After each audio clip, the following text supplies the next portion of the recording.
نحمده ونصلي على رسوله الكريم أما بعد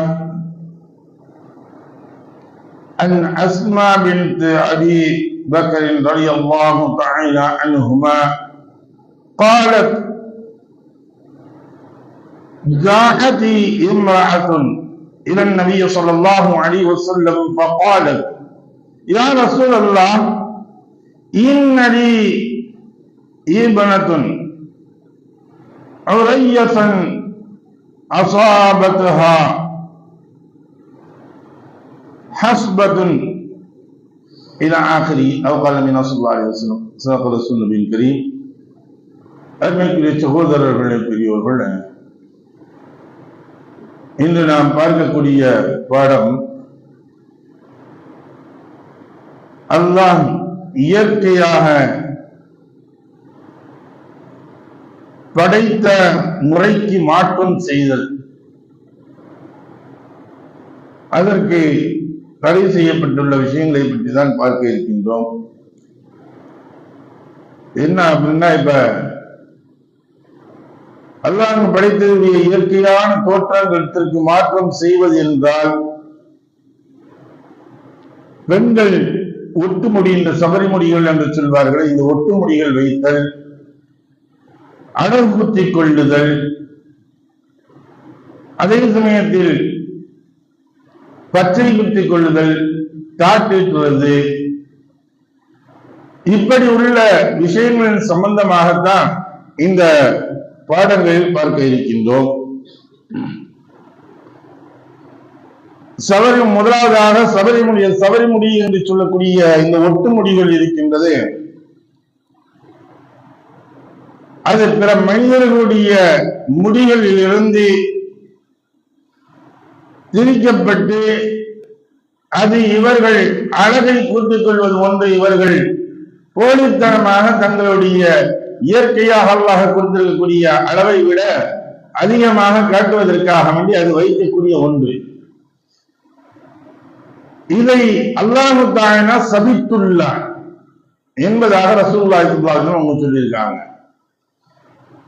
Asma பின்த் Abu Bakr Siddique ரலியல்லாஹு தஆலா அன்ஹுமா அவர்கள் கூறியதாவது, ஒரு பெண் நபி ஸல்லல்லாஹு அலைஹி வஸல்லம் அவர்களிடம் வந்து, அல்லாஹ்வின் தூதரே, என் மகள் தாம்பத்திய உறவுக்கு செல்லவிருக்கும் மணப்பெண்ணாக இருக்கிறாள்.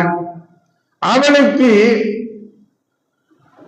தட்டம்மை நோய் ஏற்பட்டு அதன் காரணத்தினால் அவளது தலைமுடி கொட்டிவிட்டது.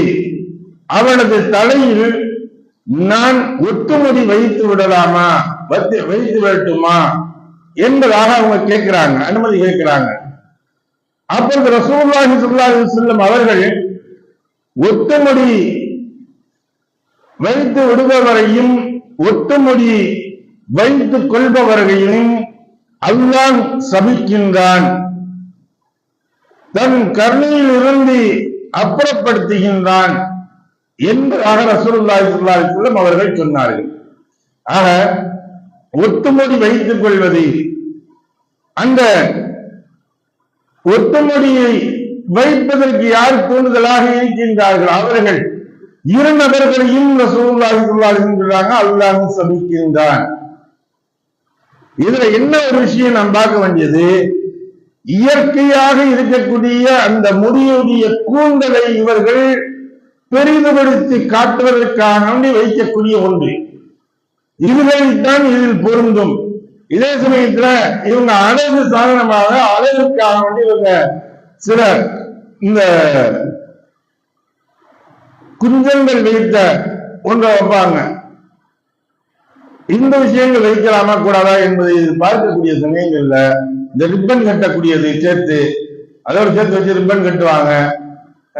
அதே சமயத்துல இந்த பூ அலங்காரத்திற்காக வேண்டி பெண் மணப்பெண்ணுக்கு தன் பூவை வைத்து இவர்கள் முடியை பெரிது கூட இருப்பது போல இதாக்கிடுவாங்க. இந்த விஷயங்கள்லாம் செய்யலாமா கூடாதா அப்படின்னு பார்க்கும் பொழுது இது இயற்கையான முடி போன்று தெரியாது. என்னவே இருந்தாலும் இந்த விஷயங்களை கலப்பதன் காரணமாக முடி வேறு இது வேறு என்பது கரெக்டாக ரெண்டையும் துண்டாக காட்டி கொடுக்கிறோம் என்பதன் காரணமாக இது முடிவில் சேராது, இது அலங்கார வஸ்துதான் என்பது தெரிந்துவிடும். ஜர்கையினால் ஆகப்பட்டது இது போன்ற விஷயங்களை சேர்க்கக்கூடிய சமயங்கள்ல அது தவறு இல்லை, அதை வைக்கலாம் என்பதாக சில அறிஞர்கள் சொல்கின்றார்கள். இருந்தாலும் அதையும் தவிர்த்துக் கொள்வது நல்லதுதான் என்பதாக மேலும் சில அறிஞர்கள் இதற்கு இரண்டு விதமான கருத்துக்களை கூறுகின்றார்கள். இரண்டாவதாக பச்சை குத்திக் கொள்வது, மூன்றாவதாக முகத்தில் முளைத்திருக்கும் முடியை பெண்கள் அகற்றுவது. பெண்களின் சிலருக்கு இவ்வாறு முகத்தில் குறைந்த அளவில் முடி முளைப்பது உண்டு. அலங்காரத்திற்காக அதை அகற்றலாகாது. ஆனால் வளமைக்கு மாறான சில பெண்களுக்கு காடி, மீசை, குறுந்தாடி போன்ற முடிகள் இவர்களுக்கு வளரும். இப்ப இந்த முடிகளை அகற்றுவதனால் இவர்களுக்கு தவறு கிடையாது. என்னன்னா இவங்களுக்கு இயற்கையாக முடிகள் என்பது இருக்காது. இந்த புருவ முடிகளை சரி பண்ணுன்னு சொல்லிட்டு புடுங்கி நட்டுக்கிட்டு இருப்பாங்க. இன்னைக்கு அதெல்லாம் பேசன் ஆயிடுச்சு. இந்த கண் இமை முடிகளுக்காக வந்து இவங்க இதுல ஒண்ணு நட்டுக்கிட்டு இருக்காங்க. இமைகளுடைய முடியை பெரிதாக காட்டுவது எல்லாம் இதெல்லாம் கூடாது, தடை செய்யப்பட்ட ஒன்று, மார்க்கத்தில் இல்லாத ஒன்று. இந்த மணப்பெண்களுக்கு அலங்கரிக்கின்றோம் என்பதற்குரிய பெயர்களில் அலங்கோலப்படுத்தி கொண்டு இருப்பார்கள். பேசுவாசம் சொல்லிட்டு அப்படி இந்த முகத்துல முடியெல்லாம் இருக்காது, அது இந்த பூல முடின்னு சொல்லுவாங்க. சில இந்த முடிகள் இதெல்லாம் வந்து சரி செய்யறேன்னு சொல்லிட்டு ஒரு ஷேவ் பண்ணுவாங்க முகத்துல. இந்த விஷயங்கள் எல்லாம் கூடாது என்பதுதான் நமக்கு சொல்லப்படுகின்றது. ஆனா வளமைக்கு மாறாக அதிகமான முறைகளில் இவர்களுக்கு என்ன ஆயிடுது, இந்த தாடிகள் முளைக்கக்கூடிய சில பெண்களுக்கு பார்த்தோம்னா மீசைகள் முளைப்பது போன்று மீசை முடிகள் முளைத்துக் கொண்டிருக்கும். ஆண்களை போன்று சில தாடி முடிகள் எல்லாம் முளைக்கும். இப்ப இந்த முடிகளை வந்து வராமல் இருப்பதற்காக வேண்டி சில வசதிகளை வைத்து அவர்கள் பிடுங்குகின்றார்கள், அதை செய்கின்றார்கள். அது தவறு கிடையாது என்பதாக சொல்லப்படுகின்றது. அதே சமயத்தில் வந்து நான்காவதாக முக்கியமான விஷயங்கள் பல் வரிசைகளை சீராக்கக்கூடியது. இந்த பல் வரிசைகளை சீராக்கக்கூடியது என்பது இடைவெளியை இவர்கள் உற்பத்தி ஆக்கிக் கொள்வது, இயற்கைக்கு மாற்றமான முறைகளில் பல்களை இவர்கள் அமைத்துக் கொள்வது. அப்படின்னா இன்னைக்கு நம்ம பார்க்கிறோம்னா சிலர்கள் இந்த தங்கப்பல்கள் வச்சுக்கிட்டு இருப்பாங்க. இதெல்லாம் வந்து அல்லாஹ் நமக்கு கொடுக்கப்பட்ட ஒன்றை விட இவர்கள் அதிகப்படியாக செய்யக்கூடிய ஒன்று. இப்படி இந்த விஷயங்கள் எல்லாம் செய்வது கூடாது. அதே சமயத்தில் ஒரு மனிதனுக்கு இயற்கையாக வரக்கூடியதற்கு மேல்மிச்சமாக இடையூறாக வரக்கூடிய ஒரு பல்கள் இருக்கு. இப்ப சிலருக்கு பல்லுகள் வரிசையாக இல்லாமல் கோணல்மானதாக இருக்கும். இப்ப இதை சரி செய்யலாமா அப்படின்னா அதை சரி செய்து கொள்ளலாம். அதே சமயத்தில் ஒரு மனிதனுக்கு இந்த புழுக்கள் அரிக்கப்பட்டு ஓட்டை சொத்தப்பல் என்று சொல்வார்கள். இந்த பல்கள் இருக்குது, இதை சரி பண்ணுவாயுமா, இதை வந்து புடுங்கக்கூடியதாக இருக்கும். இந்த வேறு சிகிச்சை என்று இப்போ ஒரு சிகிச்சை முறைகள் இருக்கு, அந்த சிகிச்சையின் மூலியமாக இவன் சரி செய்கிறான் அப்படின்னா இது மருத்துவத்தின் ரீதியாக இவன் சரி செய்து கொண்டு அதை அடைத்துக் கொள்வது, அதற்காக வேண்டி சில விஷயங்கள் செய்து கொள்வது. இது கூடாது என்பதில்லை, இது கூடும், இது செய்து கொள்ளலாம். அதிகப்படியான முறைகளில் இவன் இந்த பற்களை சரி செய்வது என்பது கூடாத ஒன்றாக இருக்குது என்பதாகவும் நமக்கு சொல்லப்படுகின்றது. இதையெல்லாம் வந்து யார் நமக்கு தெளிவாக இந்த ஹதீஸ்கள்ல பார்க்கக்கூடிய சமயங்களில் சில சஹாபாக்கள் இந்த விஷயங்களை எடுத்து சொல்கின்றார்கள். ரசூலுல்லாஹி ஸல்லல்லாஹு அலைஹி வஸல்லம் அவர்கள் அப்துல்லாஹ் இப்னு மஸ்ஊத் ரலியல்லாஹு தஆலா அவங்க சொல்றாங்க, இதை இந்த விஷயங்கள் எல்லாம் கூறிவிட்டு பச்சை குத்திவிடும் பெண்கள், பச்சை குத்தி கொள்ளும் பெண்கள், அழகிற்காக முகத்தில் முளைத்திருக்கும் முடிகளை அகற்றிவிடும் பெண்கள், முகத்தில் முளைத்திருக்கும் முடிகளை அகற்றிக் கொள்ளும் பெண்கள், அழகிற்காக அறத்தால் தேய்த்து தம் முன் பற்களை பிரித்துக் கொள்ளும் பெண்கள்.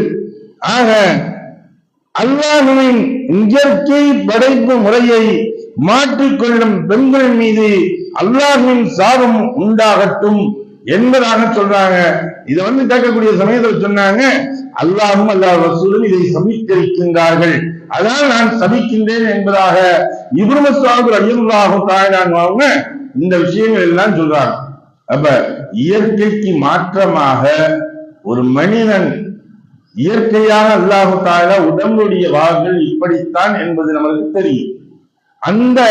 அதுபோன்று நாம் அமைத்துக் கொள்வது தவறில்லை.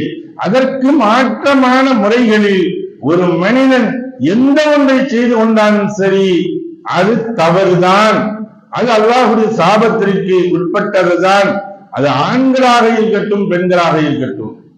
ஆண்களை போன்ற பெண்கள் மாறுவதும் தவறுதான், பெண்களை போன்ற ஆண்கள் மாறுவதும் தவறுதான். இன்னைக்கு அதெல்லாம் நிறைய வந்துருச்சு. ஆண்களை போல மொத்தத்துக்கு எல்லாத்தையும் மாற்றிக்கொள்வது, பெண்களை போல எல்லாவற்றையும் ஒரு ஆண் மாற்றிக்கொள்வது, இதனால் நாம் அல்லாஹ்வுடைய சாபத்திற்கு உள்ளவர்கள். தோற்றங்களிலும் சரி, இவர்கள் இந்த முடிகள் இன்னைக்கு பெண்களை தான் நம்ம சபரி முடி வைக்கிறாங்க பார்க்கிறோம். இன்னைக்கு ஆம்பளையில அது போல முடி வச்சிருக்கான். அந்த கேப்லயே முடிகள்லாம் இருக்கா. ஒரு தொப்பி போட்டிருக்கான், அவன் தொப்பி போட்டிருக்கான்னு பார்த்தா அவன் போல பெரிய சடை போல போட்டுக்கிட்டு இருக்கான். இதெல்லாம் அல்லாஹ்வுடைய சாபத்திற்கு உரியது என்பதாக இந்த ஹதீஸின் வாயிலாக நமக்கு அறிய முடிகின்றது. எதை படித்தோமோ எதை கேட்டோமோ அதை விளங்கி நடக்கக்கூடிய நன்மக்களாக வல்லல்லாஹ் நம்மை ஆக்கி அருள்வானாக. வாஹிர் தஅவானா அல்ஹம்துலில்லாஹி ரப்பில் ஆலமீன். சுப்ஹானல்லாஹி வபிஹம்திஹி சுப்ஹானக அல்லாஹும்ம வபிஹம்திக வ நஷ்ஹது அன் லா இலாஹா இல்லா அன்த வ நஸ்தக்ஃபிருக வ நத்தூபு இலைக். ஆமீன். சுப்ஹான ரப்பிக ரப்பில் இஸ்ஸத்தி அம்மா யசிஃபூன் வஸ்ஸலாமுன் அலல் முர்ஸலீன் வல்ஹம்துலில்லாஹி ரப்பில் ஆலமீன்.